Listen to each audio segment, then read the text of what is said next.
Hello everybody, welcome to a zoo update at Beyond Wildlife Park. My name is LP Gomez and welcome to this special episode. As you know, we've been building here at Beyond Wildlife Park, which is my ZSU project.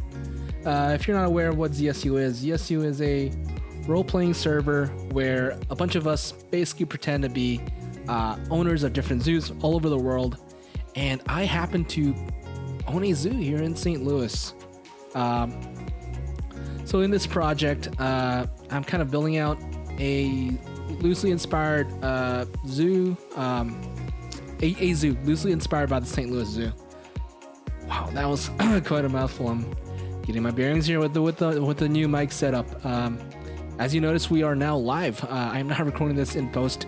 I'm doing this live, so yeah, I'm just gonna take you guys through some of the highlights of what we have done so far. I've got some notes here, so that we are on track. This is a quick little zoo tour, and right now we're leaving the metro station and heading out to the bus stop. This was actually one of the first builds that we did on this YouTube channel. This was a pilot episode where I built out the metro station, bus stop, and parking lot, which right now only has parking spots only has handicap parking spots. We will be fixing that at some point in the future. Honestly, I just keep delaying that, but I will have to get that done soon. So yeah, we're approaching the entrance here, and like an actual tour where we need to make good time. I've got my handy dandy little timer here, so we have a lot to see today and not a lot of time. So welcome to the entrance. As you recall, this project is very much loosely inspired by the St. Louis Zoo, so I kind of base this off of the north entrance at St. Louis Zoo, while at the same time kind of taking inspiration from different kind of architectural landmarks that we have around the city. Things like the concrete from the Contemporary Art Museum, and sort of this idea of a rehab kind of entrance. I went to the art museum at some point when I was working on this, or in between, and I was like, hey, it would be kind of cool to kind of take that idea of what would it look like if, architecturally speaking, we had this sort of old shell of a building. So the Beyond company kind of took over an existing zoo and renovated it with new materials, things like concrete and glass, on top of this very kind of classical red brick and limestone kind of structure. So we did some of that with this part that kind of goes into the zoo, and did a lot of concrete here. Maybe it was a way to reinforce kind of the structure, but yeah, that's kind of what we did. Added a lot of glass to kind of add some natural light into the spaces. This is the gift shop that was in episode 2, I believe. When we did the entrance, we added some clerestory windows relatively recently, again to brighten up the space with natural light. Prior to this, we didn't have that kind of light coming in from up top. We had light sources coming in from these glass house windows that we had. And I mean, when we built this, the idea was that this was sort of a greenhouse / gift shop area, where we had some cool landscaping here. You know, you could check this out, and maybe in the future I'll have little signs here for the that's kind of that type of plant. That is a I want to say it's a maple tree. Let's see if I'm right. It is a maple tree. Yeah, so little signs that would help guests learn about both local and not local wildlife. yeah, really, this is an area that I'll be kind of coming back to. I'm really happy with how the color story windows turned out. Kind of want to do something with this ceiling here. I just add a little bit more interest. But yeah, this is the main entrance, which we've rehabbed quite a bit. We moved. Oh yeah, so this used to be a bunch of information booths, and I believe there were kind of old exhibits, sort of like terrariums from when this used to be the old reptile house. That has been changed to kind of open up the space a little bit more. I've got this sort of space, kind of modern looking space that is, yes, the backstage access to the staff facilities in the back. But the way that I was thinking about this kind of building is, what if we had guests that didn't necessarily want to go into the zoo, but maybe there was an event, a gala, or an art showing, a pop-up restaurant, or just coming here for dinner and going to the restaurant out here, and maybe even kind of shopping outside when you got those like farmers markets type things kind of coming through. So kind of thinking about this as a multi-use space. That's, yes, both old but also very modern in some ways. When we kind of rehab this a little bit just to make it a little bit more suitable for our purposes. I might actually do like an art gallery showing thing at some point in the future here. Maybe that's not something that I could kind of source from the ZSU community and kind of have a competition to hey, let's submit some cool art that people have and sell them here. That'd be kind of cool. That'd be kind of a neat thing to do. I had a lot of fun working on some of these kind of I'm not sure. Those are color story windows, but I'm not sure what this is technically called, where you've got a slanted kind of, basically you're just trying to get light into like spaces, so you do funky things with the ceiling. I've seen them in very modern kind of builds in real life, and I wanted to emulate a little bit of that. So yeah, that's a little bit about the entrance, and I just want to turn on the lights a little bit, see what it's like when it's nighttime. These lights that I added are very Tron-like, but yeah, it really adds to. I might keep it at this time of day because it's actually really nice to see the zoo kind of light up this way. Yeah, in the St. Louis Zoo, normally the zoo closes at 4, but I know that in summertime you got these extended hours, and that's great. I love having that option. So we're doing this at our zoo as well. As we make our way into the zoo, we've got our Beyond Plaza here, which is sort of the first orientation area of the zoo. You got your guest services here. I still need to label this and maybe even kind of redo this a little bit. What used to be the fox habitat, which is now a coffee shop. The foxes, unfortunately, are not with us anymore. They're okay. They're fine. We had the opportunity to trade them out to a fellow ZAA zoo. That is ZooSim's American ZooSim's America Zoos and Aquariums Association, which is the North American organization community that kind of organizes a bunch of role-playing opportunities for us in addition to the ZSU staff. So we're sort of excited to kind of head that up. I'm a part of the board with a bunch of other zoo owners here on ZSU. I know that we're doing a lot of fun things, but yeah, we sent these out to Zoo Jackson for in exchange for some wallabies, which we will be showcasing in Red Rocks.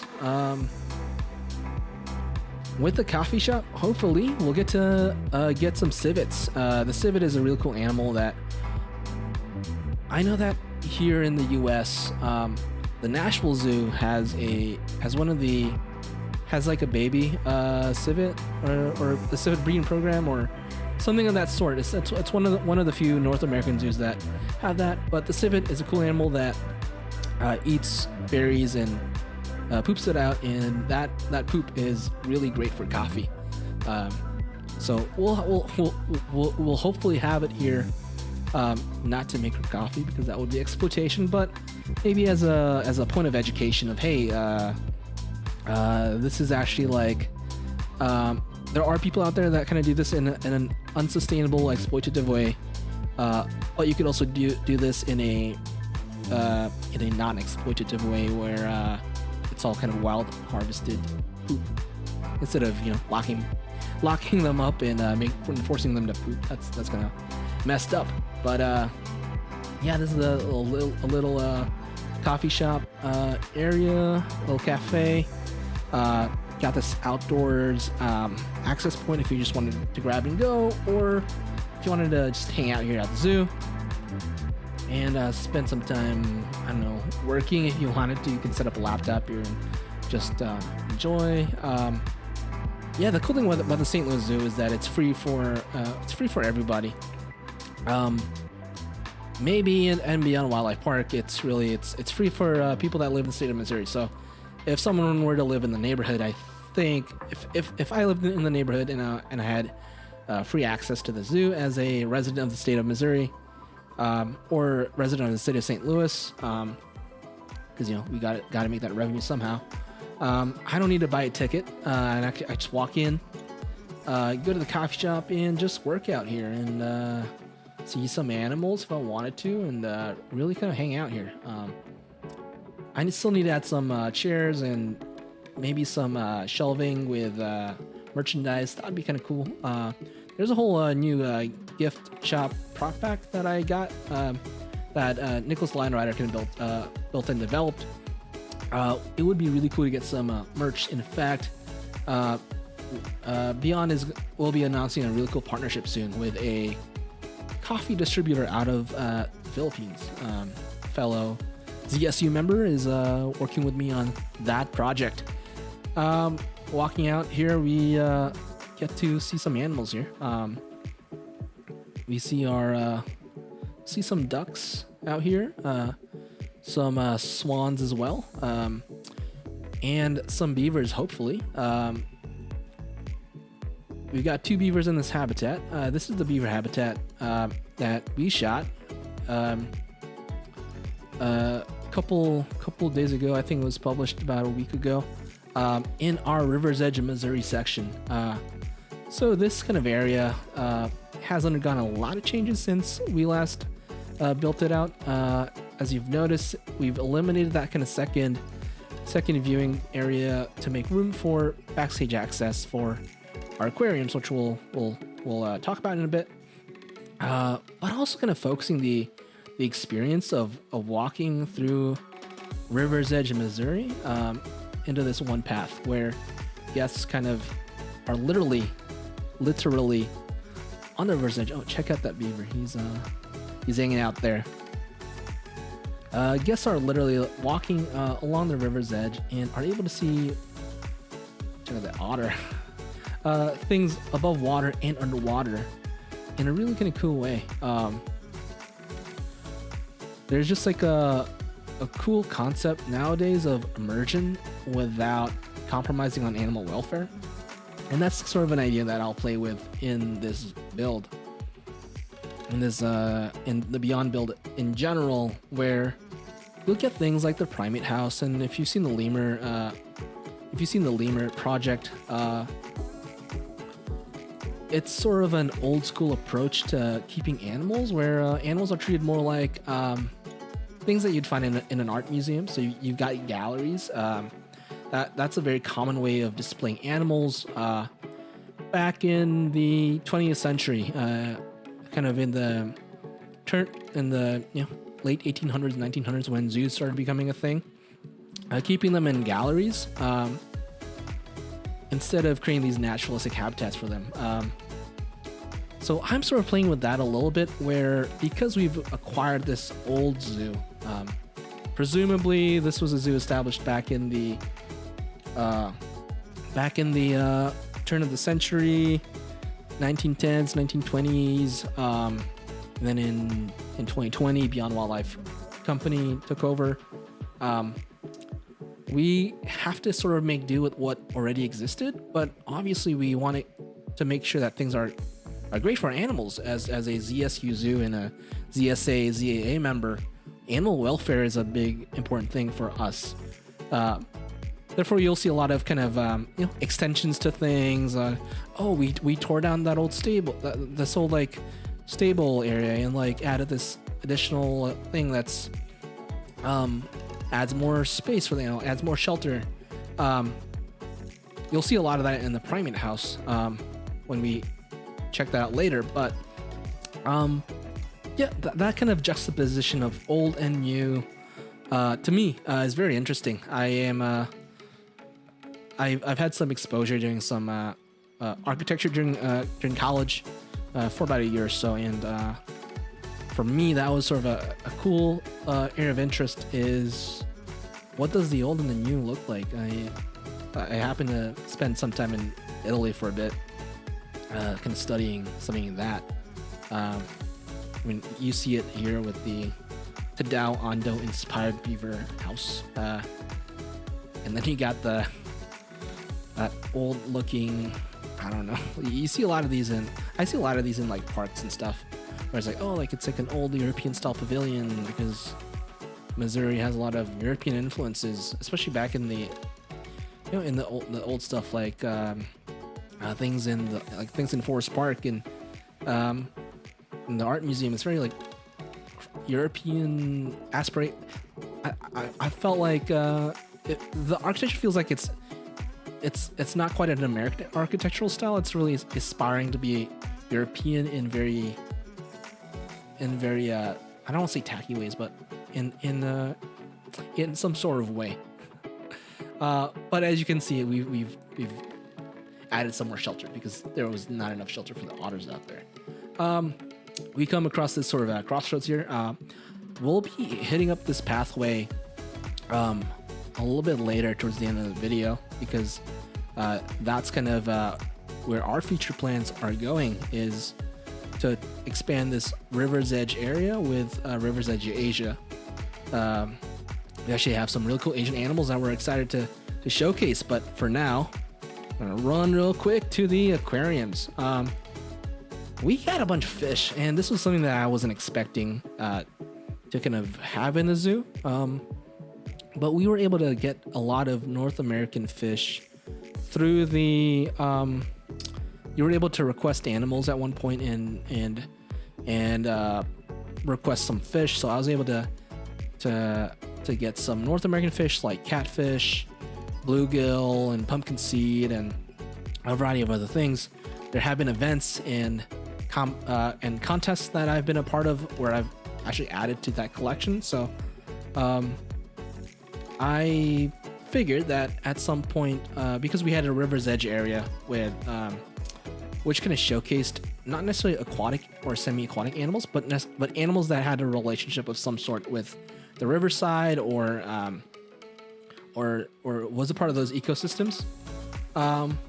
What if there was a River's Edge and there was a River Depths section where we could see some fish? It's basically an aquarium inside of a zoo, which the St. Louis Zoo has one single aquarium, and I just blew that out and had expanded it to a bunch of aquariums. I think I have 8 of these.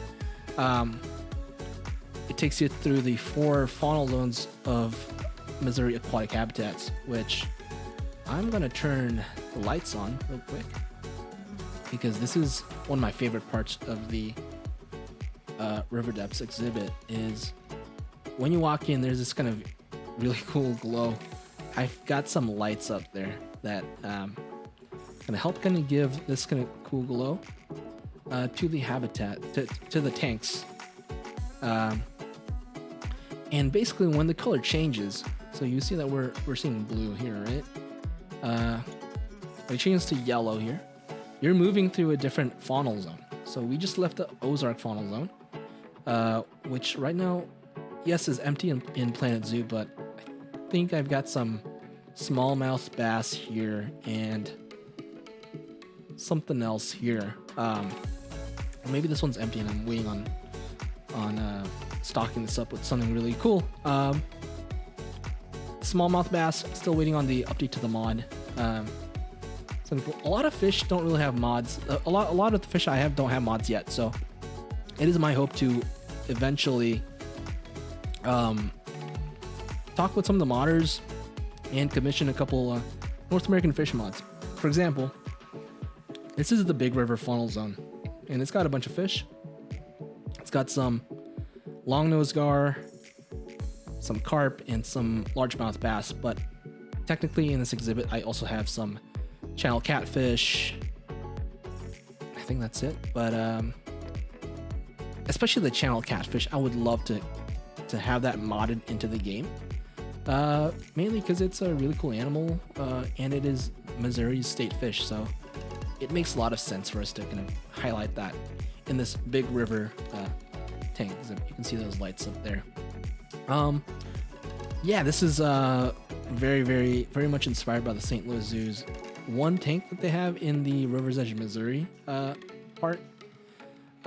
Even kind of having that sunken boat, sunken boat there.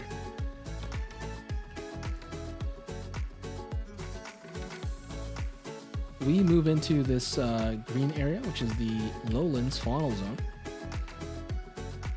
I have some alligator gar here.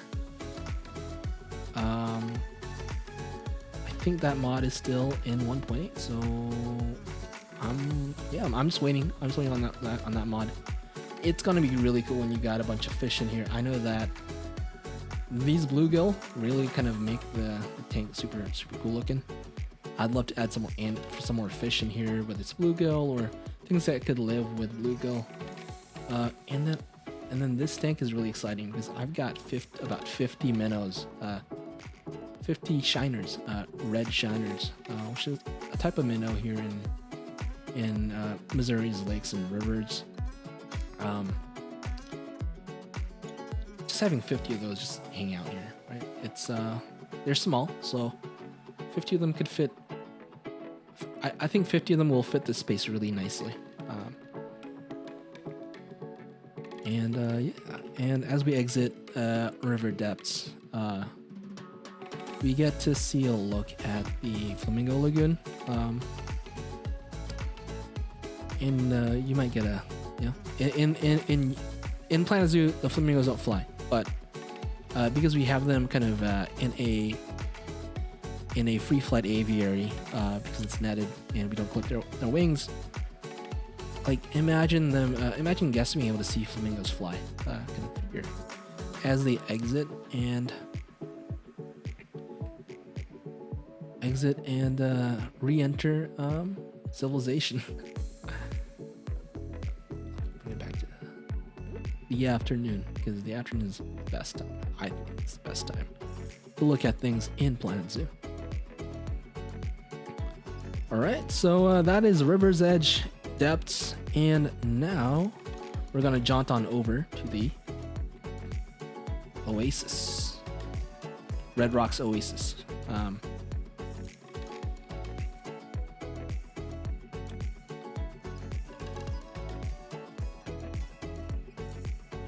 So here we are in the Red Rocks Oasis. This was a one of the early habitats that we built. You might notice that things are a little different here. We actually remastered this a little bit off camera, with some new items and some new components to build with. These were not out when I built the first version of this. These are NDP's faux rocks, which look amazing and super realistic. And to be honest, when you combine them with the Kopchi rocks, which is a base Planet Zoo item, I think it's part of one of the packs, I think, it really does look like the red rocks kind of styling, the red granite that is used in the real St. Louis Zoo Red Rocks habitats. Eventually I'm going to build this out so that there is the yes, so that's very clear that this is cladding that's hiding a structure in the back. Stables, backstage housing, breeding pens, things that are hidden, and that's the thing with this build that I like. I'm not going for a full. We're gonna hide all of the, it's not full natural.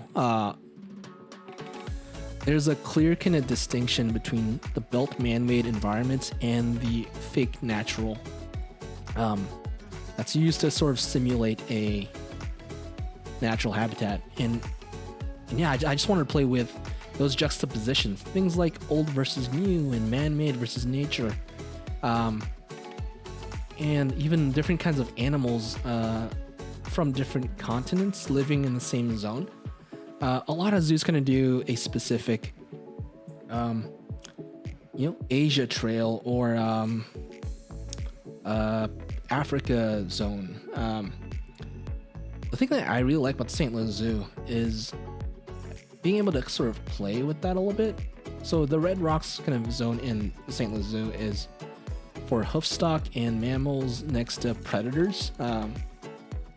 In what they call cat country, and I guess I'm calling cat country with my servals.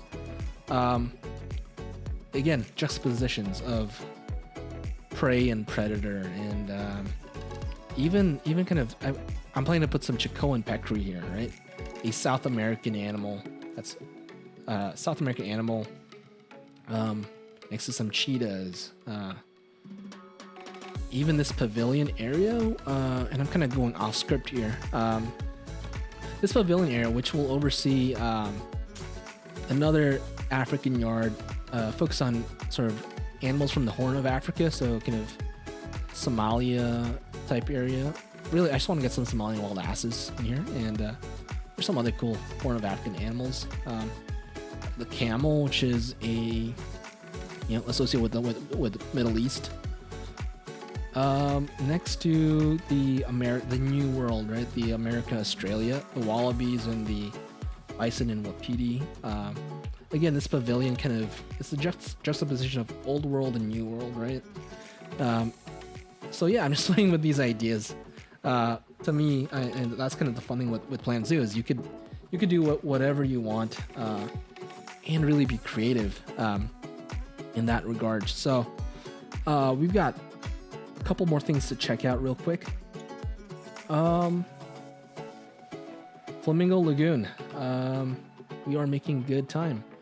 As part of kind of River's Edge, and sort of this Beyond Plaza area, flamingos are a common animal that's kind of featured in zoo entrances and whatnot.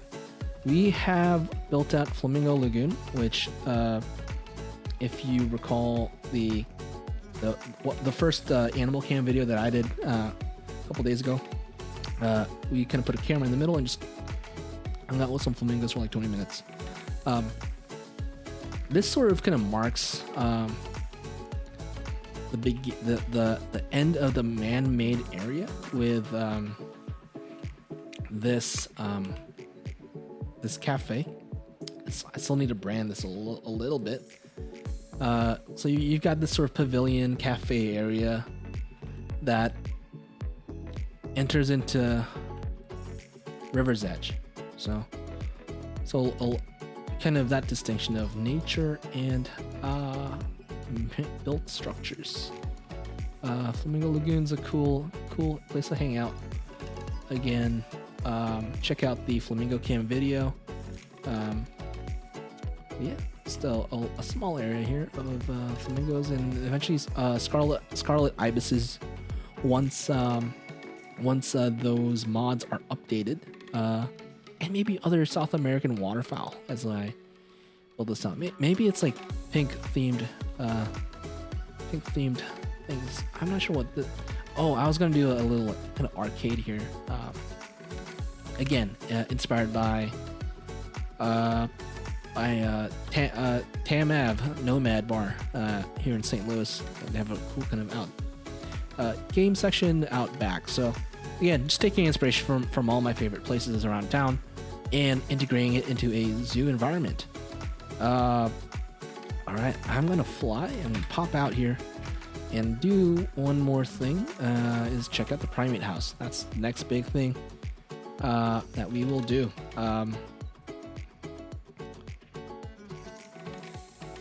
I love this view of the Primate house. It's very regal. It's very like hey, this, I don't know. Like lore-wise, maybe this was like somebody's house and the zoo acquired it and turned it into Primate house, and then we kind of blew it out. So I'm gonna jump into explore mode real quick. I love this camera mode. That's part of the 1.9 update. This is sort of I need to finish my carpeting here or do something else. Not fully in love with this idea. But again, this is the idea of keeping animals in these galleries as art pieces, which is a common way of zoos to display animals, especially kind of back in the 20th century. The thing, though, is oftentimes this is not what's best for the animal's welfare. I just imagine if these monkeys were just stuck in this sort of a box, right? Basically a concrete box.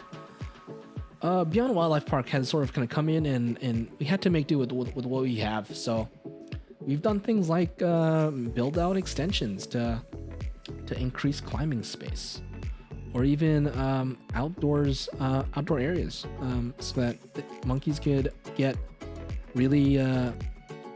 that outdoors exposure. Here we've got some sakis and marmosets, which are super cool. We're about to start building for the Hamadryas baboons, and we are starting to amass quite the primate collection. Oh, this is a really cool shot.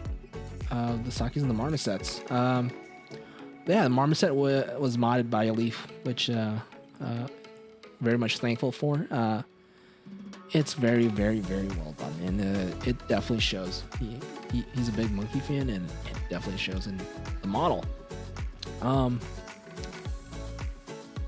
Current monkey habitats that we have, the lemurs that we featured in that lemur episode, we've added this extension because since we started, we have grown our lemur collection and even are now a part of the International Lemur Breeding Program. So we have 13 lemurs. I think we started with like 3. So our group has grown by quite a bit. Empty gallery. Hopefully some cool species here. And got our tufted capuchins here and the squirrel monkeys somewhere in the area. So this is another example of a gallery style thing. Maybe this was like a smaller gallery at one point. We extended it. We made it bigger. In fact, we have a whole backstage area here, because you have to separate squirrel monkeys from the capuchins when they're babies, because these guys are substantially bigger than them. The capuchins are substantially bigger than the squirrel monkeys, and they could definitely kind of harm the babies. So some sort of separation area. However, this is my favorite exhibit in the primate house currently because it extends out. It's such a good example. So you see that this sort of, it's not supposed to be up there. You see sort of this extension that takes them out of their indoors area into a completely free climbing, really open aviary. I might go back in and add some corrugated metal roofing here just to not have it to protect it from snow and stuff when it snows.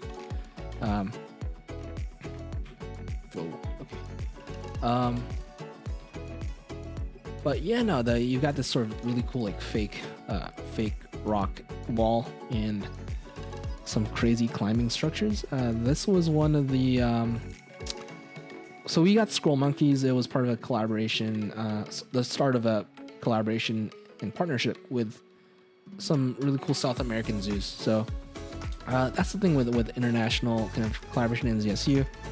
is being able to trade with zoos from all over the world, and to have lore like, hey, we got this relationship with such and such South American zoo. We are making signs for Rustenburg Zoo in South Africa, in Pretoria, we're excited about cheetahs or something. I know that we've got some cheetah offspring promised there. We just got a new Edwards pheasant, female Edwards pheasant, as part of a pilot breeding program from a zoo out in Sri Lanka, I think, is Kestrel Zoo, Noir Elia. So that's kind of the super cool thing about ZSU is there's a story of what's going on, and you're building on top of that. But yeah, no, those are all the habitats. Overall, really excited about what's going on here at Beyond Wildlife Park. We are rebranding to Beyond Zoo. Beyond Zoo in St. Louis. It's been pointed out that we're more of a zoo than we are a wildlife park.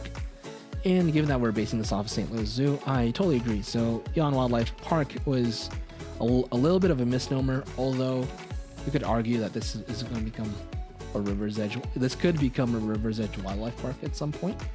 Or maybe we might purchase this plot of land and build a little bit more of a wildlife preserve trail area out back there. Might be wondering what this building is. This is an old warehouse structure that I've been using as a space to kind of do temporary exhibits. You could imagine, the zoo kind of wants to test out a concept here with Hellbender Creek, right?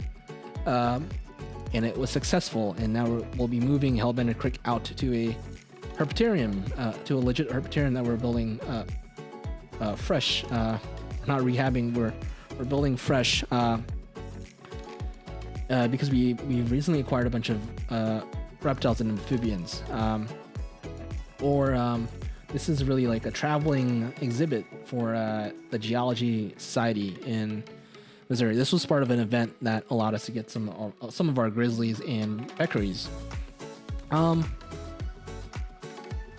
I like the idea of this Discovery Center kind of staying. I might do some renovations though, because I'm not 100% in love with the way that it's predominantly corrugated metal, and it's a little too industrial. I was trying to go for a mix between an industrial and a classic building with the brick here.